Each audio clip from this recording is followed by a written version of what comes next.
20:21 through 27 will be our primary text, and we're going to also talk about Hebrews 12:1 and 2 for a few moments as well. Kind of the meta theme for this series, God is. It's a study through the book of Isaiah, Isaiah 40. When we look at Isaiah, we have to remember, and I've shared this over and over again, week in and week out, we have to remember that Isaiah was given this gift of God to look at the world through this meta perspective, right? The 10,000-foot view. Isaiah had this gift to not get locked into the same kind of things that often entrap us. Same fears of the temporal, worries about temporary things, lust over temporary things, desire over temporary things, entrapped by all this temporary world that so holds us in. Our perspective becomes so small. And Isaiah was given this gift to be able to push that down, push it aside, and look at the meta view of life. Not just what is important, but what is most important. Not just what's valuable, but what's most valuable.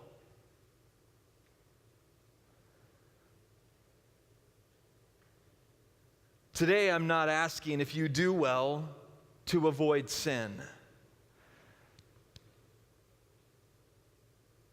I'm asking if you've been captured by the majesty of God. And those are different things. I think a lot of us,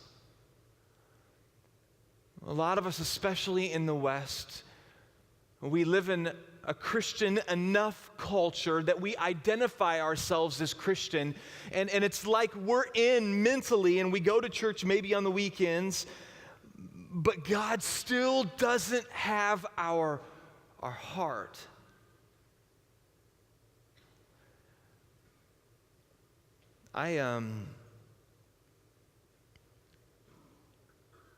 I grew up in the church.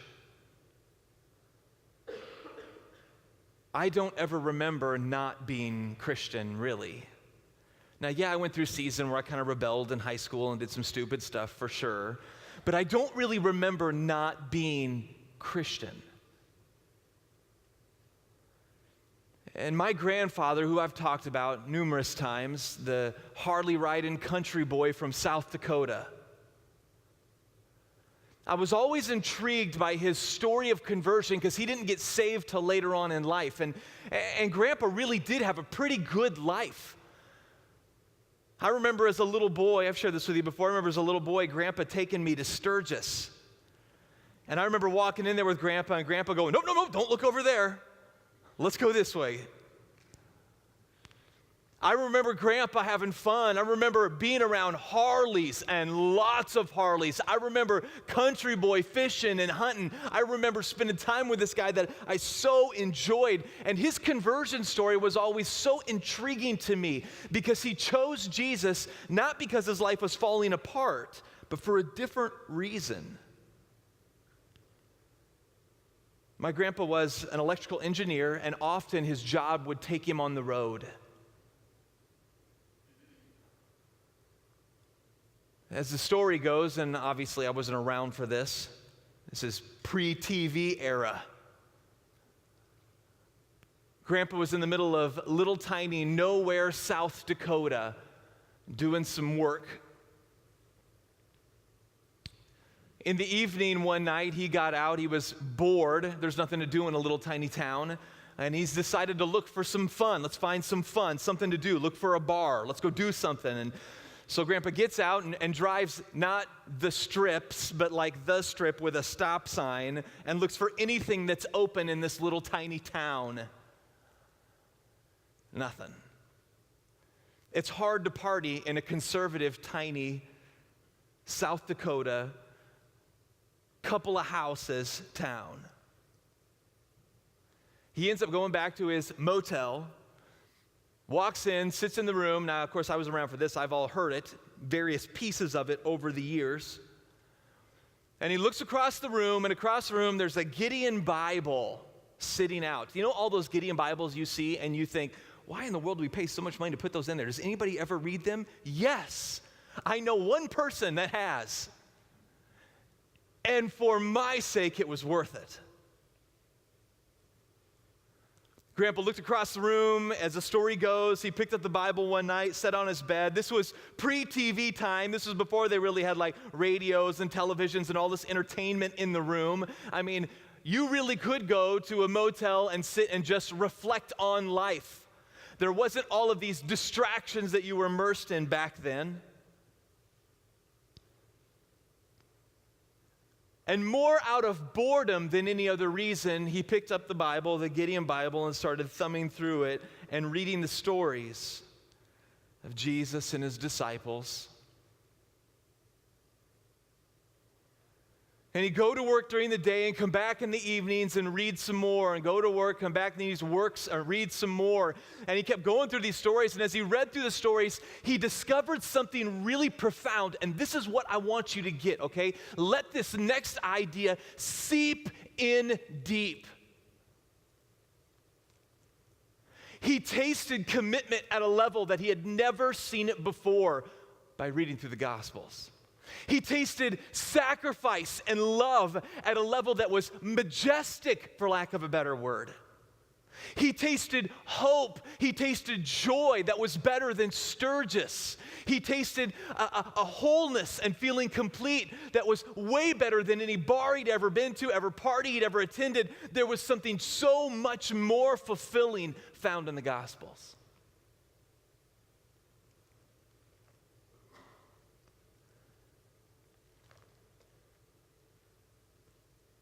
When my grandpa found Jesus, he really had tasted in a small way heaven's delights. And no party, no bar, no alcohol, no Sturgis, no nothing could compare to the hope that was woven in that ancient text. He tasted it.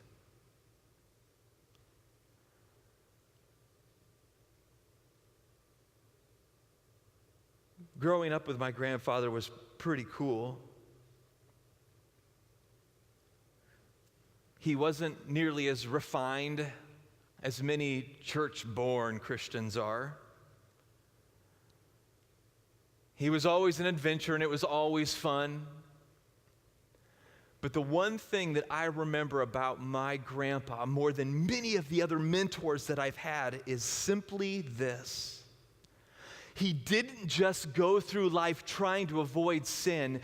He literally fell in love with Jesus. And he lived in hot pursuit of his glory and grace.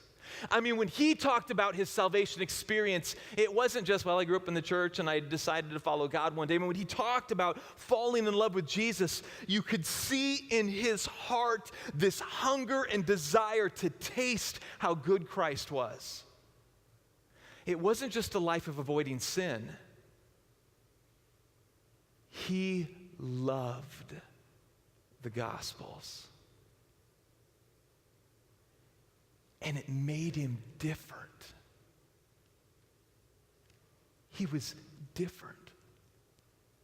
He didn't have nearly the education of some of my Sunday school teachers growing up. I mean, my parents have always been connected with universities. It was, IW, then OW. So I had Sunday school teachers with lots of education. I grew up around people, run around on university campuses, guys with PhDs, and he didn't have nearly the education that they did, but something in him was so different.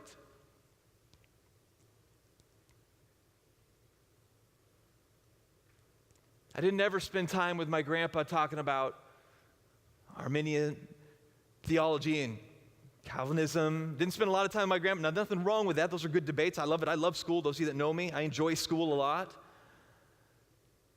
I didn't spend a lot of time with my grandpa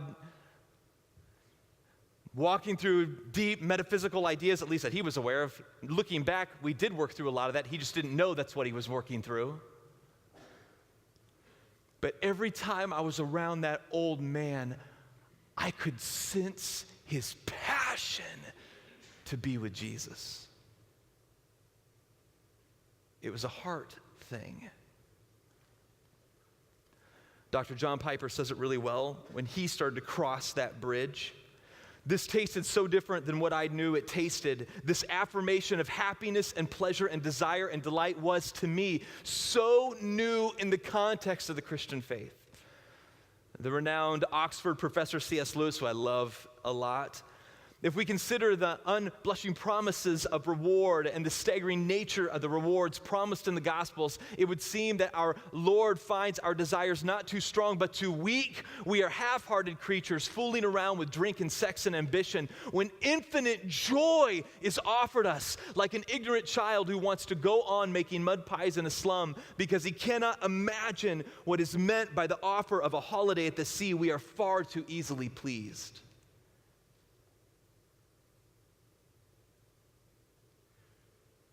Today, I'm not asking if you do well to avoid sin.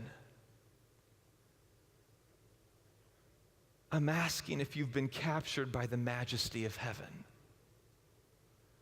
Today, I'm not asking primarily if you do well to avoid sin. I'm asking if your heart has been captured by the majesty of heaven. With this in mind, let's go to our primary text, Isaiah 40, 21 through 26. Let's pray, and then we'll walk through it. God, let your word speak. Let it pierce through time and space. Let it flow through languages. Let it devastate our foolish fears and empty pleasures. Let it taste so good that nothing temporary can compare. God, may you add your blessing to the reading of your word. Isaiah 40, 21 through 24, we're going to start there this morning. Do you not know? Do you not hear? Has it not been told you from the beginning? Have you not understood from the foundations of the earth? It is he who sits above the circle of the earth and its inhabitants are like grasshoppers, who stretches out the heavens like a curtain and spreads them like a tent to dwell in, who brings princes to nothing and makes rulers of the earth as emptiness. Scarcely are they planted, scarcely sown, scarcely has their stem taken root in earth, but when he blows on them and they wither, and the tempest carries them off like stubble. A couple of things from this are important to note. Isaiah is addressing Hebrew people. These were believers who had wandering hearts, people who needed a constant reminder of God's presence and power.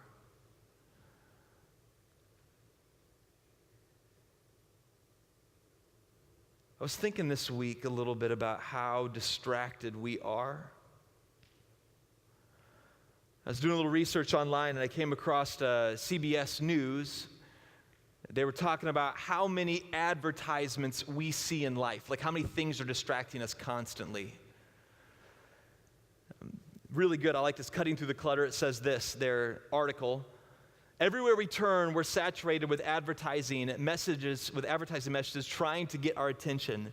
Walker Smith, the researcher that worked with them, goes on to say, we have gone from being exposed to about 500 ads a day in the 1970s. Okay, so put yourself in the 1970s, if you lived in a major city and with billboards, maybe radio, advertisements, TV, whatever you might come across, most people will come across about 500 advertisements a day back in the 1970s. Today, as many as 5,000 ads come your way. It doesn't even seem real. And when I read the article, I went back and I actually looked at some of the research and I thought, that's got to be messed up. There's no way that can be accurate. And so they talked about, for a young adult today, living in a city, driving down the road, billboards on the wall, listening to the radio, advertisements on the radio, opening up Facebook. Every time they open up Facebook, all the ads on the right, christianmingle.com. And we all laugh because it's on your feed too. I keep wanting to tell Facebook, I'm married. Right? And all the other little ads that pop up there, constantly rolling, Twitter, social feeds, news. Every time you go to Fox News, every time you open the newspaper, you come across, the average person living in a city, young adult now, can come across as many as 5,000 advertisements a day. Nowhere in the history of humanity have we been bombarded like this. And it goes on to say that most of the ads are trying to do this one primary thing. Are you ready for this? They're trying to convince you that you're broken without their product.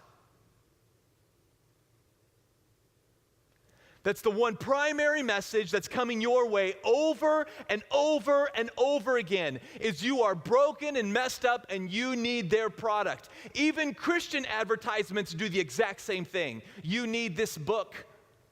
I use Logos.com. It's Bible software for studying, and it's funny because a Logos ad will pop up on the right. Now, I love Logos. If they happen to ever listen to this sermon, you guys are awesome. Thank you for your work. I'm going to make fun of your ad now. The ad pops up on the side of the screen, and the implication from the Bible study software is you don't even know how good God is unless you have our software. And I thought, wow, isn't that interesting? Even the Christian ad is compelling me, telling me that I'm empty and lost and I need their product to satisfy me and to complete me. So interesting. This is true of Christian colleges too. It's the same message over and over again, whether it's beer or come join our new church.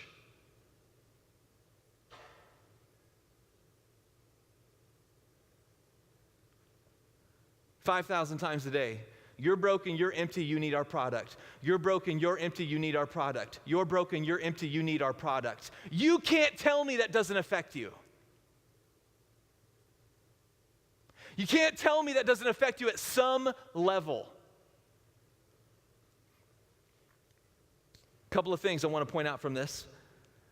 Each ad says you need something. You are incomplete without their product. Don't lie to yourself. That does affect you. The second thing is this. Many of us, because of this, even though we don't directly, right, get it? In fact, I was out playing golf on when is our men's golf league? That's Tuesday nights, right? Tuesday night? Thursday nights, thank you, Thursdays. I was out playing golf with the men's group, which is awesome, by the way. And I'm not awesome. I'm terrible at it. But it's fun to be with them. And not this last Thursday, but the Thursday before, and we were talking with some of the guys back and forth, and they were making fun of my old garage sale clubs. They are nasty and old and rusted. That is true. In fact, it's kind of gotten to the point now where it's fun for me to show off my old, rusty, nasty clubs. And then I walked into a store, and they had like Callaway. I don't even know if that's a really good brand. I don't know golf well enough, but clubs there for sale. And I looked at them, and this went through my head. In fact, the way the ad is you want to increase your game, fewer strokes, play better, you need these clubs. And I honestly sat there and I thought, I think I need these clubs. That's the problem. It's not my swing. It's not the fact that I swing a club like a baseball bat. That's not it. I need these clubs. That's my problem. And if I had them, and I was looking through the advertisement, thinking about this sermon, and it hits me. They're doing the exact same thing. They're trying to convince me that I have this huge hole in my heart, and only Callaway can fill it.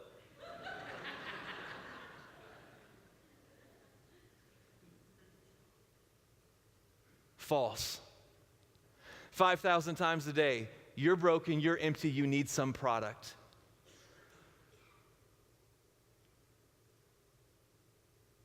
I feel really bad. I was talking about this with some of our single adults.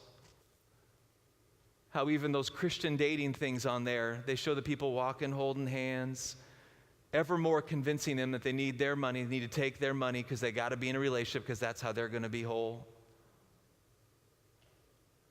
And it breaks my heart that even Christian organizations abuse people through marketing.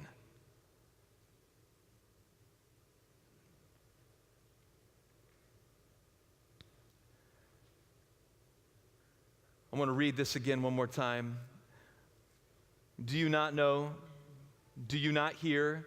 Has it not been told you from the beginning? Have you not understood from the foundations of the earth? It is He who sits above the circle of the earth, and its inhabitants are like grasshoppers, who stretches out the heavens like a curtain, spreads them like a tent to dwell in. All right, so think of this in your mind. God as being this supreme creator and designer of you. It is God. God, the one who designed you and made you, gets you, and He knows what's going to make you whole. This is a huge thing to wrap your mind around. When I have problems with my car, I go to Professional Automotive because I don't have a clue how to fix it.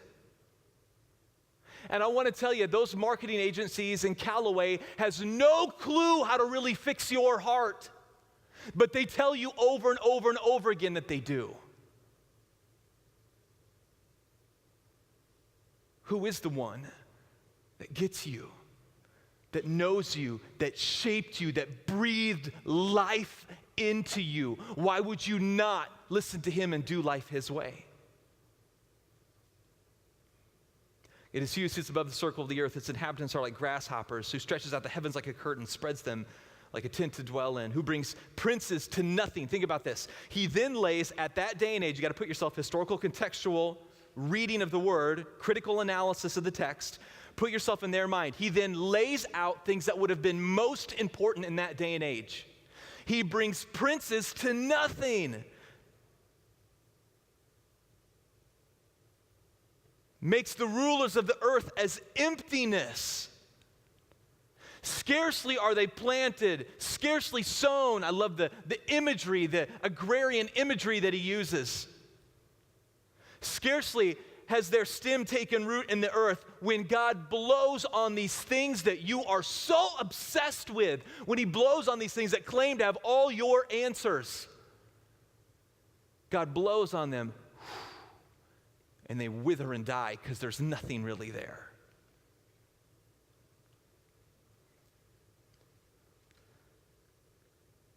Isaiah 40, 25 and 26. So where does the text take us next? To whom then will you compare me? That I should be like him, says the Holy One. Lift up your eyes on high and see who created these. He who brings out of their host by number, calling them by name, by greatness of his might, and because he is strong in power, not one is missing. A couple of things that are important from this. Matthew Henry says it really well, one of them. Matthew Henry says, he describes God as infinitely great and worthy of the highest veneration, so that between him and idols, whatever competition there may be, there is no comparison. The God who designed you and shaped you knows how to make you whole or Callaway. The God who designed you and shaped you and knows how to make you whole or whatever product, strategy, marketing, even important thing that's laid in front of you that really is oh so temporal. Where are you going to put your trust? But it's not just that. It's where are you going to put your affection? Do you see it? I mean, do you see what's emerging from this text? It's like gold being dug out of the ground. This is so powerful. It's not just saying, don't sin. It's not saying go through life trying to avoid sin. Do whatever you want, just try to avoid the big sins. That's not what this is about. Isaiah is calling out to the affection of their heart. And all through time, all through space, through the different languages and translations of the scripture, it calls out to you too. It's not saying to you, just go through life trying not to sin. It's calling out saying, where is your heart's affection?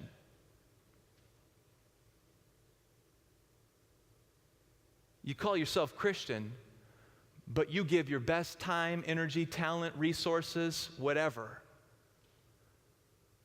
to things that are blowing away. You may make it into heaven,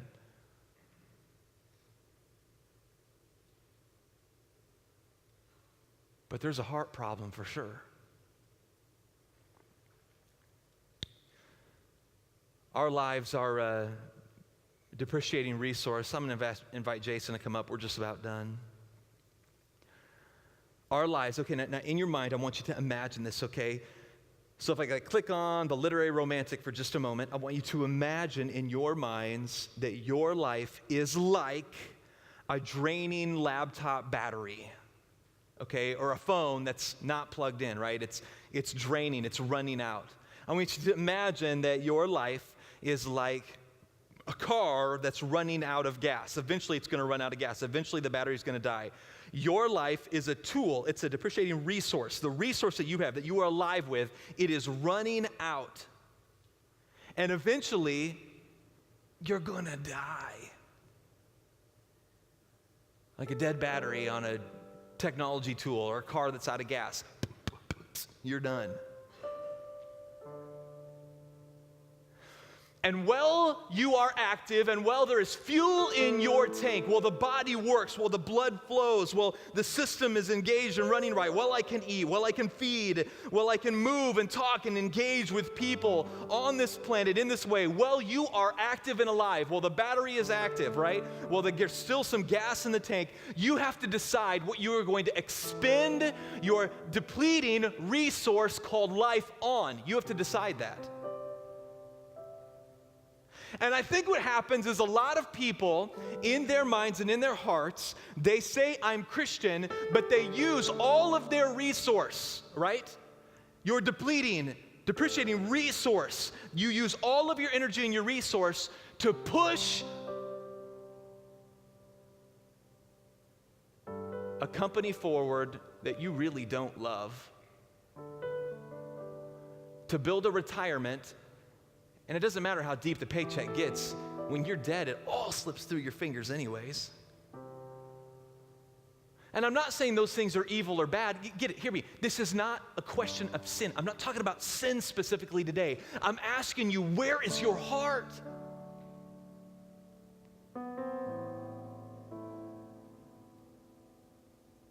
Our lives are a depreciating resource like a draining battery or gas in a car. Some people have more resources than others, but none have limitless resource while we're here.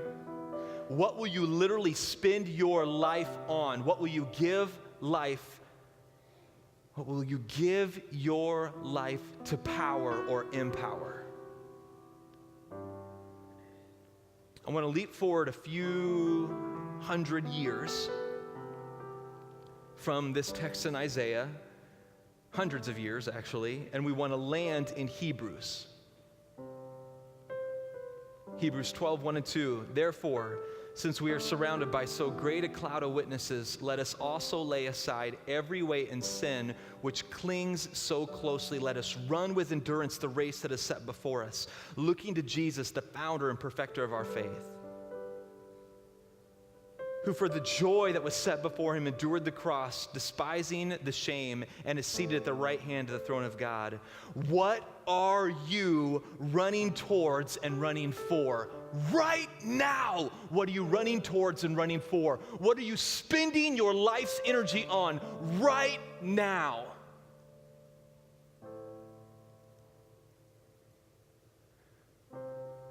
Are you just trying to avoid sin and then live for what you want? Because Isaiah's calling you out.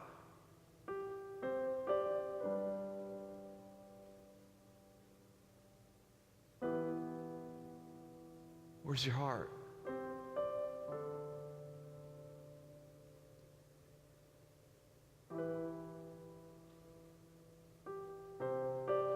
My kids like to draw. And they like to draw places that we've been or things that we've experienced. So pretend with me.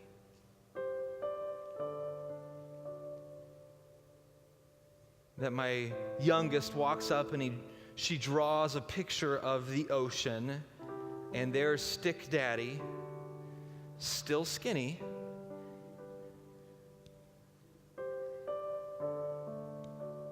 holding hands with this little girl, and we're in the ocean, and the ocean is just like random crayon blueness. And she tells me a story about when we were younger, or when she was younger. We went to the ocean a couple of years back. We went to the ocean and how fun it was, and it was a wonderful memory for her. Okay, so in your mind, we're looking at this picture.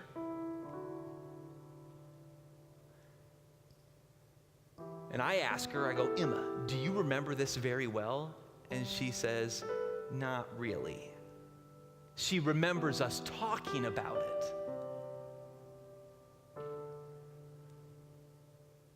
So then I go to tell her what the ocean is really, really like. Baby girl, we're going to go there this summer.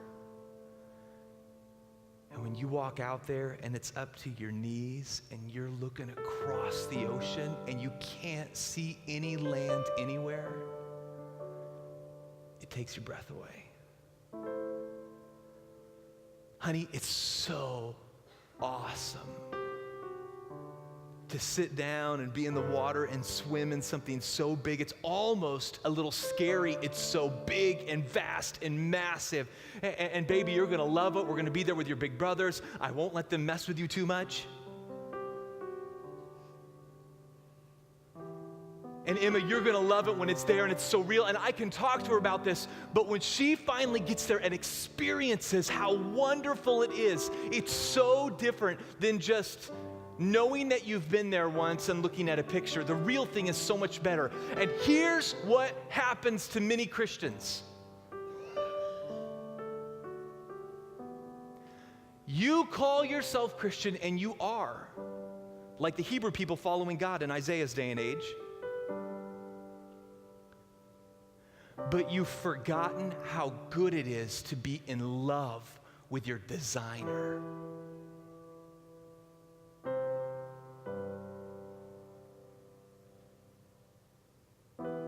And you may miss, you may have never known how wonderful and great it is to not just go through life trying to avoid sin, but to go through life in hot pursuit of the majesty and glory of Jesus Christ. To make time to be with him in the mornings or in the evenings, and to ask him to shape your heart, to spend time doing his work by serving those who have nothing, right? To show their or his love to them, to go through life. I mean, you haven't tasted how good it is to live the mission of Jesus, to know what it's like to go through life, and your hope isn't primarily in retirement, though it's smart to do, and your hope isn't primarily in your house, though you should make good payments and take care of yourself. Those are all good things, but your hope's not in that. And you don't know how freeing it is to have your deepest hope be in the eternally stable God. You don't know it. And it begins by falling in love. Not just avoiding sin, but falling in love. And so today, what I want to do from this ancient text, the same call that Isaiah made, the same call that Isaiah made to those people, we're going to make to you today. Examine your heart.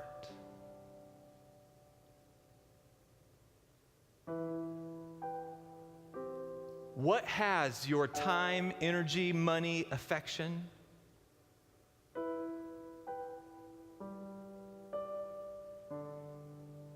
Examine your heart. I'm not asking, are you Christian? I'm asking, what has your heart? It literally might be cars for somebody. It literally might be education. It literally might be technology or toys. It might be power. It might be work. It might be a certain, job. But I want you to examine what has your heart.